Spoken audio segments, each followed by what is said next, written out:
అరెరెరే! రోజు ఈ బెండకాయ కర్రీనేనా? ఏంటమ్మా అస్సలు తినలేకపోతున్నాం అంటున్నారు మా పిల్లలు. అందుకోసం వాళ్ళకి నచ్చే విధంగా ఈరోజొచ్చేసి మనం బెండకాయ ఫ్రై అండి. అన్నంలోకి, చపాతీలోకి, రొట్టెలోకి వేటిలోకైనా సరే సూపరుంటుంది. అది పిల్లలకి పెడితే మాత్రం వేటిలో అయినా సరే కమ్మగా బావుందని తింటారనమాట.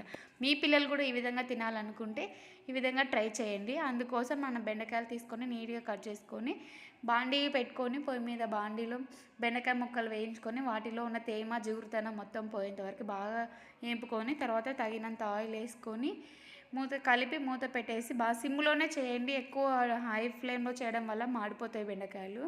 తర్వాత కొంచెం పసుపు, ఉప్పు చల్లుకొని మూత పెట్టేసి ఉప్పు బెండకాయలకు పడితే టేస్ట్ బాగుంటుందండి. అందుకోసం అవి పసుపు, ఉప్పు వేసుకున్నాక 2 నిమిషాలు మూత పెట్టి మగ్గించిన తర్వాత కారము, మసాలా, కొబ్బరి పొడి, కొంచెం కరివేపాకు, 2 దంచిన వెల్లుల్లిపాయలేసుకొని కలిపి మూత పెట్టేసి తిన్నామంటే అసలు